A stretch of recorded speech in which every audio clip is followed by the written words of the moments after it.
So in Embrace, we look into the role of EU democracy promotion in certain regions in the neighborhood of the EU. Now, what is important to understand is that in these areas, like Eastern Europe, on the Caucasus, in the Western Balkans, in North Africa and the Middle East, the EU is not the only actor, is not the only game in town. In fact, the EU is confronted, is not even the primary actor in many cases, is confronted by the actions, by the influence, by the footprint, political, economic, cultural, of other countries, whether global powers, geopolitical, authoritarian rivals of the EU like Russia and China, or it could be maybe middle-range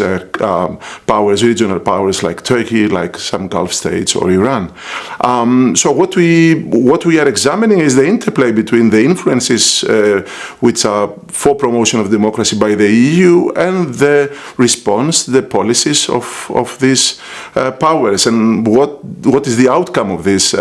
interactions, of this interplay. Other things that we are examining in the same work packets of Embrace is actually what is the reactions of the local actors, the so-called local demand, either for democracy or for non-democratic policies. So we want to see what the political, economic, cultural elites in certain countries, but also the wider society, the grassroots, think of democracy, think of the promotion of democracy done by the EU, or what they think about alternative ideas promoted by the likes of China or Russia. And another dimension which also is very important is the political economy of this interaction. When the EU promotes certain policies in a country, we have to take into account what are the economic interests of the political elites in the country, what is the economic power of non-EU actors in this country, and how this economic material dimension impacts or not on the prospects for democracy. All these are not just scholarly academic exercises. We aim to understand the question of democracy and democracy promotion in this volatile geopolitical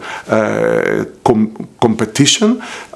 in order to be able to provide some policy recommendations for the EU so that in the future the tools of the EU will be tailored to better address these challenges, and maybe the EU promotion will be